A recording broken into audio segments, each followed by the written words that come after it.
Shalom, pemirsa, sahabat pengharapan yang dikasihi Tuhan.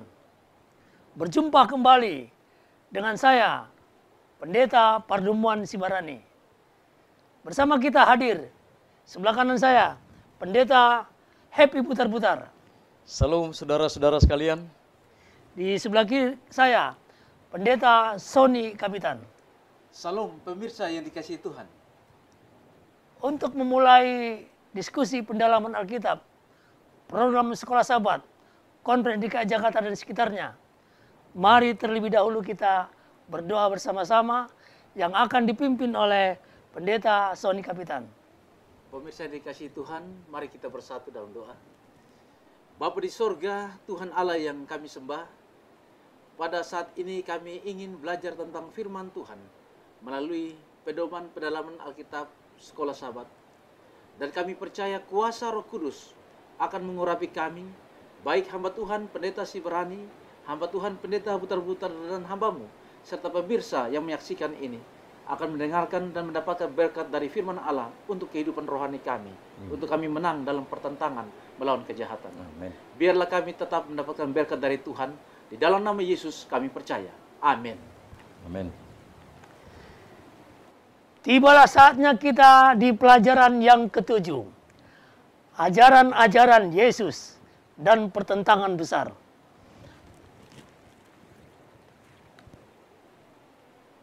Apakah kunci penting untuk memahami istirahat atau perhentian dalam pengajaran Kristus?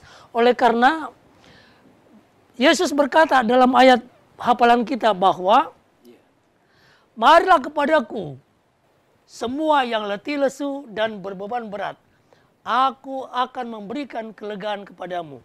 Pendeta Sony Kapitan, apa kunci penting dalam untuk kita memahami istirahat atau perhentian? Terima kasih Pendeta Sibarani. Pemirsa yang dikasihi Tuhan, kunci penting untuk kita memahami istirahat atau perhentian dari pengajaran Kristus seperti yang diuraikan oleh hamba Tuhan tadi. Di dalam bahasa Yunani, kata benda anapausis artinya istirahat. Dalam bentuk verbalnya seperti ayat hafalan yang sudah dihafalkan tadi dari Injil Matius pasal 11 ayat 28, aku akan memberikan kelegaan. Kenapa demikian? Karena kunci pentingnya ada dalam Yesus. Perhentian yang Yesus tawarkan adalah paket. Sebuah paket yang murah hati. Di dalamnya adalah karunia tentang hari Sabat. Injil Matius pasal yang ke-12 ayat yang ke-8, sebuah gelar diberikan pada Yesus, anak manusia adalah Tuhan atas hari Sabat. Dengan kata lain, perhentian hari Sabat, yaitu Yesus sebagai pemilik hari Sabat itu, dengan umatnya atau pemirsa yang dikasihi Tuhan, dan saya pribadi dan kita para hamba Tuhan, semakin dekat dengan Yesus pada hari Sabat, maka waktu yang kita jalani selama 6 hari dalam segala aktivitas hidup kita, di hari Sabat itulah waktu untuk kita lebih intim, dekat dalam perhentian dengan Yesus. Yang berikut adalah poin yang mendasar adalah tawaran Kristus. Perihal perhentian adalah memulihkan kita. Ya, kita yang letih, kita yang lelah, ya, dipulihkan tenaga kita. Dipulihkan juga beban berat kita.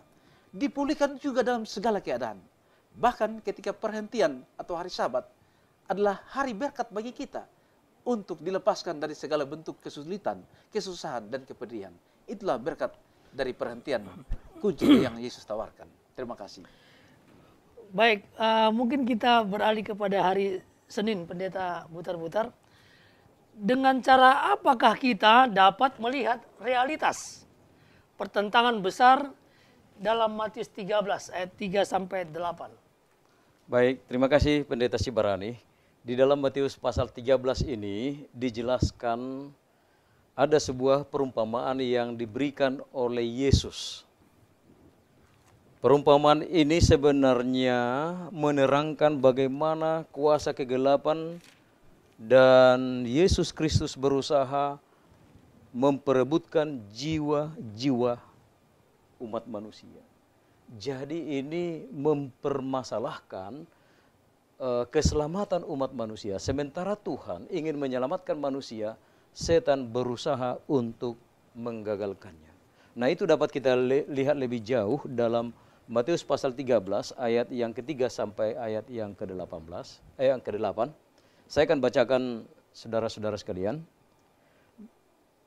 Dan ia mengucapkan banyak hal dalam perumpamaan kepada mereka, katanya, adalah seorang penabur keluar untuk menabur. Pada waktu ia menabur, sebagian benih itu jatuh di pinggir jalan. Lalu datanglah burung-burung dan memakannya sampai habis.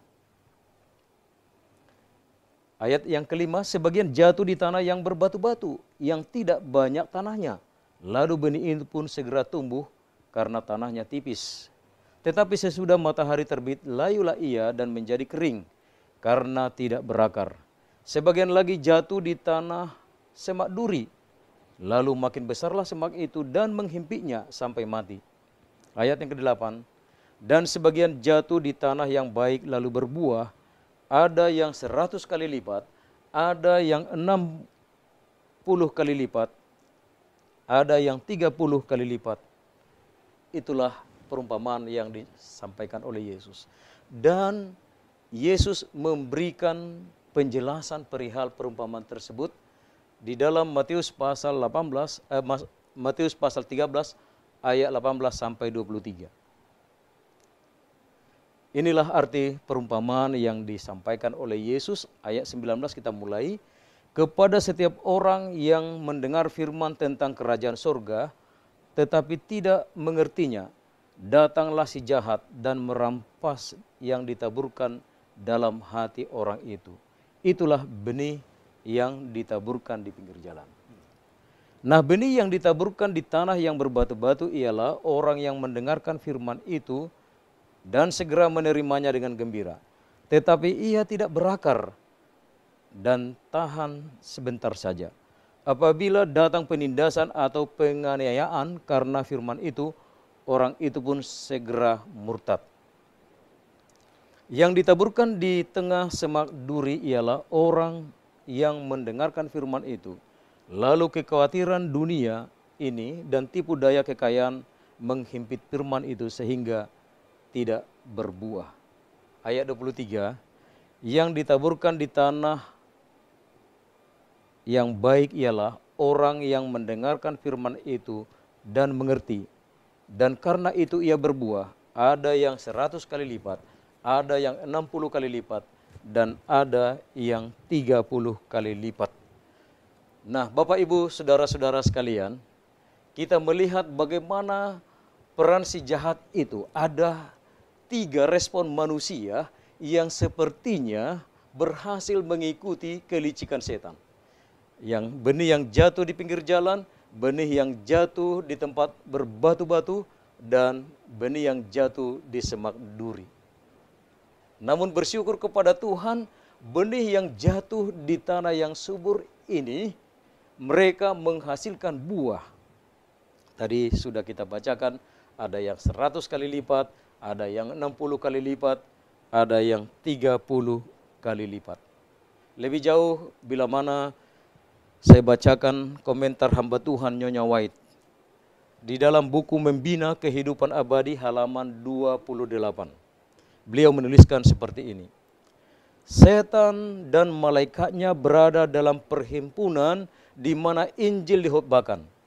Sementara malaikat surga berusaha untuk memberi kesan kepada hati dengan firman Allah. Musuh waspada untuk menjadikan firman itu tidak terpengaruh. Dengan kesungguh-sungguhan yang setara dengan kebencian, ia mencoba untuk menghalangi pekerjaan roh Allah. Sementara Kristus menarik jiwa dengan kasih-Nya. Setan mencoba untuk mengalihkan perhatian orang yang tergerak untuk mencari juru selamat. Jadi di sini kita melihat bahwa setan berupaya untuk mencuri perhatian dari setiap umat manusia yang mendengarkan firman Tuhan. Namun saudara-saudara, firman Tuhan harus ditaburkan apapun yang terjadi, sekalipun itu harus jatuh di tanah yang berbatu-batu, di pinggir jalan, ataupun di semak berduri. Firman Tuhan harus disampaikan. Terima kasih. Baik, sungguh menarik bahwa firman Tuhan itulah yang menolong kita untuk kita berbuah seperti yang Yesus harapkan. Nah, pemirsa, mari kita kabarkan pekabaran kesehatan yang sudah diberikan Tuhan kepada kita. Conference DKI Jakarta telah menetapkan bahwasanya mulai Februari awal tahun 2016, seluruh jemaat diharapkan menjangkau dunia, orang-orang yang sedang turun berolahraga, baik itu di jalan yang ada program Car Free Day, ataupun di taman-taman. Untuk apa? Berolahraga bersama, berkenalan. Dan bukan itu saja, para dokter-dokter kita, perawat dan ahli kesehatan, kita ajak untuk turun di lapangan mulai jam 6 pagi sampai jam 9. Ada baiknya juga jam setengah 6 kita adakan doa subuh bersama-sama. Kemudian ketika kita turun di jalan, kita adakan pemeriksaan gratis. Kemudian kita adakan pesan-pesan sosial, kesehatan, anti kekerasan, anti merokok, sehingga masyarakat di sekitar kita mengerti kita adalah kelompok yang cinta kesehatan. Kenapa ini kita lakukan? Karena kita adalah anak-anak Tuhan yang dipercayakan untuk mengabarkan pekabaran kesehatan agar manusia boleh memiliki hidup berbahagia bersama dengan Tuhan.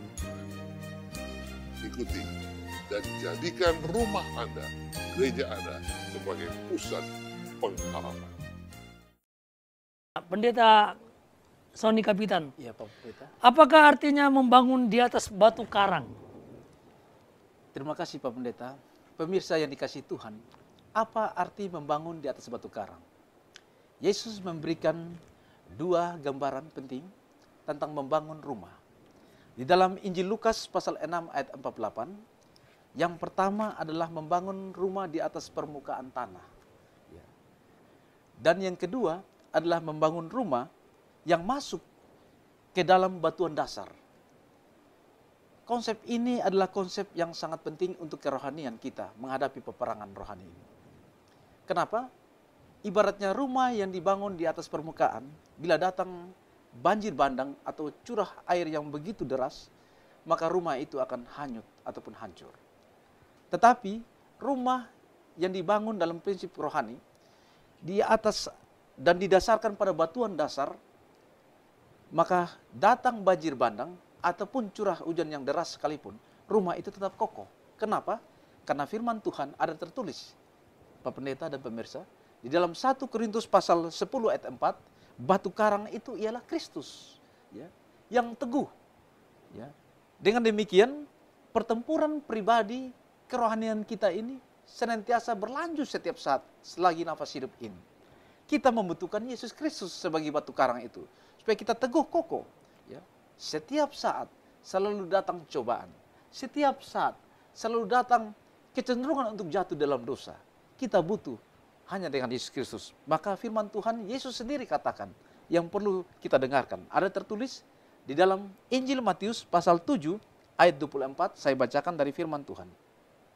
Demikian kata Yesus, setiap orang yang mendengar perkataanku ini dan melakukannya, ia sama dengan orang yang bijaksana yang mendirikan rumahnya di atas batu.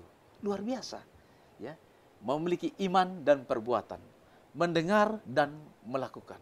Jadi harus balance, seimbang. Ya, ketika kita mendengarkan firman Tuhan, kita juga diminta untuk melakukannya. Wow, firman Tuhan luar biasa.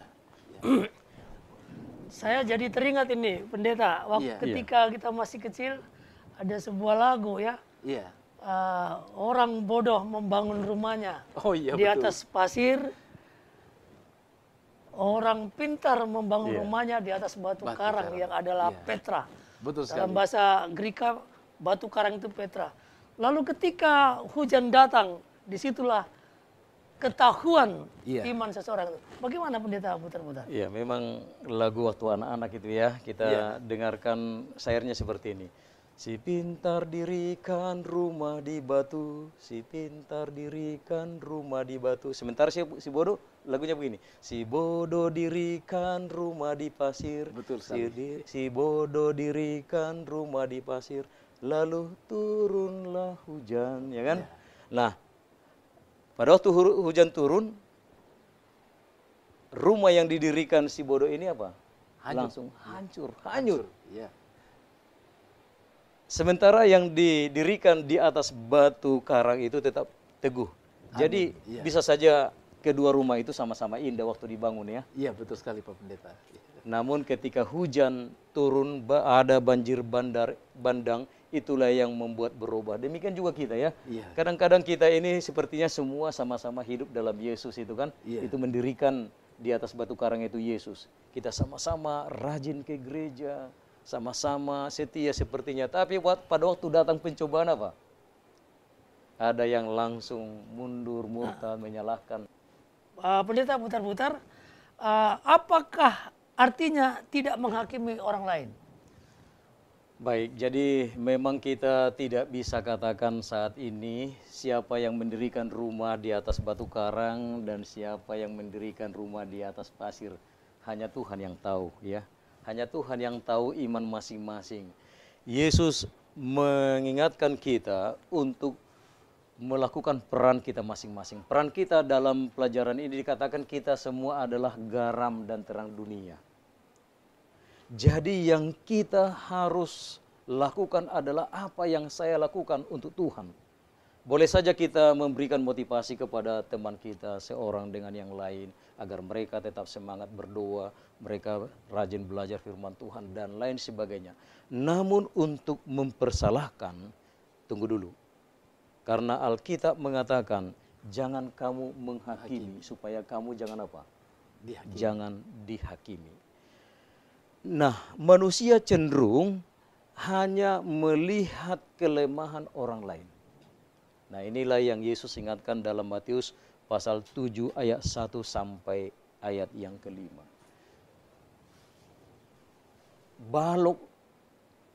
Selumbar di mata temanmu kamu lihat, tetapi balok di matamu sendiri tidak kamu lihat. Iya.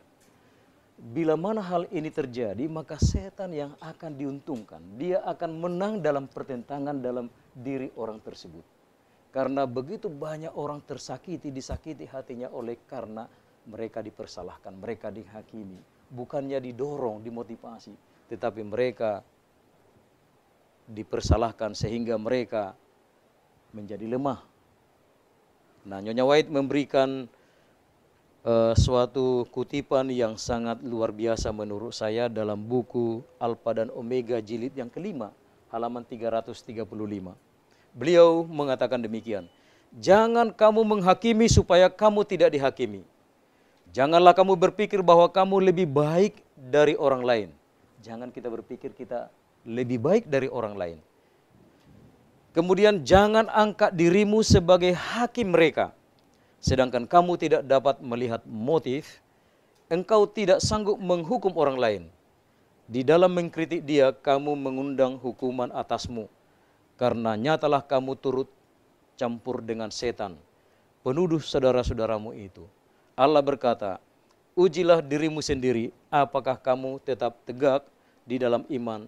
Selidikilah dirimu, inilah tugas kita. Jadi tugas kita yang utama adalah mengoreksi, introspeksi diri. Iya. Apakah saya sudah melakukan kehendak Tuhan dengan baik? Bila mana ada kesalahan orang lain yang kita lihat, jangan langsung kita menjudge, menghakimi, mempersalahkan dia. Mungkin kita boleh tanyakan. Atau kita dorong dia supaya meninggalkan kesalahannya. Kita kuatkan, kita doakan dia. Nah, itulah yang harus dilakukan oleh seorang Kristen. Meskipun dalam perkara-perkara kecil. Nah, kita harus hati-hati. Jadi menghakimi itu bukan hak kita ya? Bukan hak kita. Bukan milik kita. Itu 100% Milik Tuhan. mutlak adalah milik Tuhan. Karena itu hak prerogatif daripada Allah. Betul, ya? betul. Hak itu. Ya. Luar biasa buku ini. Buku ini telah menolong kita untuk boleh hidup lebih dekat dengan Tuhan dan meminta agar Tuhan menepati janjinya mencurahkan roh hujan air. Pemirsa, jangan buang buku ini. Di akhir dari pelajaran 10 hari berdoa, ada di sana strategic plan dari GC, General Conference, yang bertema menjangkau dunia. Ya. Reach up to God, reach in with God, reach out with God. Ini adalah guideline buat para pendeta dan tua-tua jemaat bagaimana kita menggembalakan dan menuntun umat-umat Tuhan untuk mengalami pertumbuhan rohani, baik kepada Tuhan, kepada sesama, dan bagaimana menjangkau dan mencari orang-orang yang sedang haus akan kebenaran. Pemirsa, pastikan kita membuat rencana kerja sesuai dengan apa yang telah digariskan oleh organisasi kita. Kenapa? Bila mana kita memiliki program yang sama, maka pimpinan kita, baik dari conference, uni, divisi, dan GC, akan mudah menolong kita karena kita memiliki pemikiran dan rencana yang sama. Mari kita bekerja bagi Tuhan dan jadikan orang-orang untuk Yesus Kristus. Nah, menarik sekali. Mungkin saya beralih kepada Pendeta Sony Kapitan. Iya Pak Pendeta. Jaminan apakah yang diberikan oleh Yesus kepada setiap umatnya yang setia? Apa jaminan Terima kasih. yang Tuhan berikan kepada kita? Terima kasih Pak Pendeta Sibarani. Pemirsa yang dikasih, ini sebuah pertanyaan yang sangat baik dan menarik. Ya, jaminan apa yang Yesus berikan kepada setiap orang yang setia padanya? Ya, firman Tuhan memberikan landasan dari Injil Matius 1 ayat 23. Ini arti nama yang sangat indah juga bagi Yesus, yaitu Immanuel, Allah beserta kita. Ya, sebuah jaminan yang memang Tuhan kita ini menyertai. Seperti contoh di dalam firman Allah ada tertulis zaman Ishak, ya, Kejadian 26 ayat 24, zaman Yakub, Kejadian 28 ayat 15, zaman Yeremia, Yeremia pasal 1 ayat 18 dan 19, kemudian zaman anak-anak Israel, Yesaya pasal 41 ayat 10, kalimat yang sama selalu terulang, aku akan menyertai kamu. Oh, sungguh luar biasa, ini jaminan. Ya.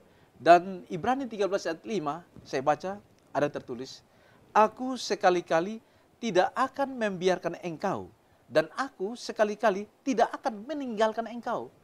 Ini kalimat jaminan yang sangat luar biasa. Ya, bagi pemirsa, bagi saya, bagi kita, ya, sebagai anak-anak Tuhan. Bahwa kalau bersama dengan Yesus, ya, dan kita tetap teguh bersama dengan Dia, jaminan Dia selalu memberikan pemeliharaan.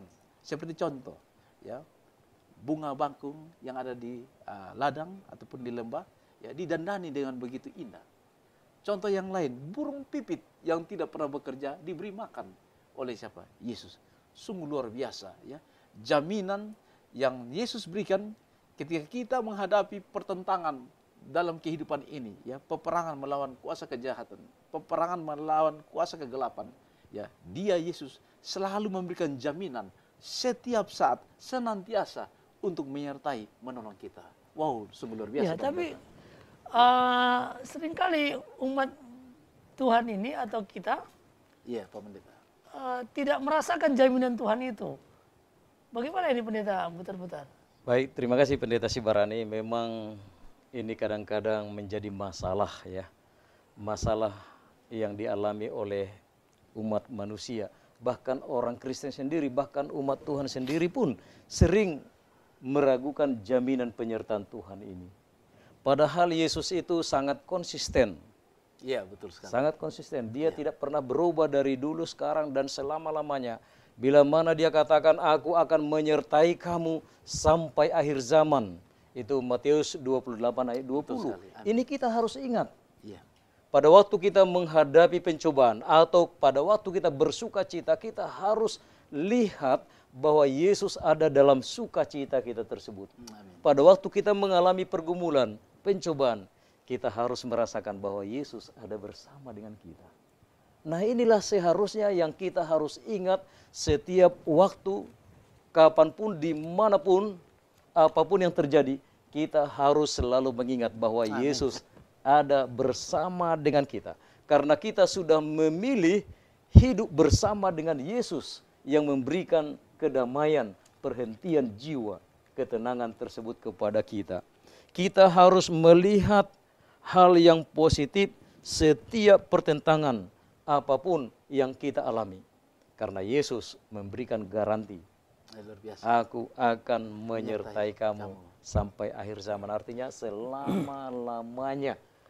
Selama-lamanya Tuhan akan menyertai kita. Inilah kekuatan, inilah penghiburan Jadi bagi kita. Tuhan itu menyertai kita selama-lamanya dan senantiasa Ya. dan setiap saat berarti. Betul, Iya, setiap saat. Setiap saat ya. Iya. Jadi itulah jaminan Allah itu bahwa Tuhan menyertai kita senantiasa dan setiap saat.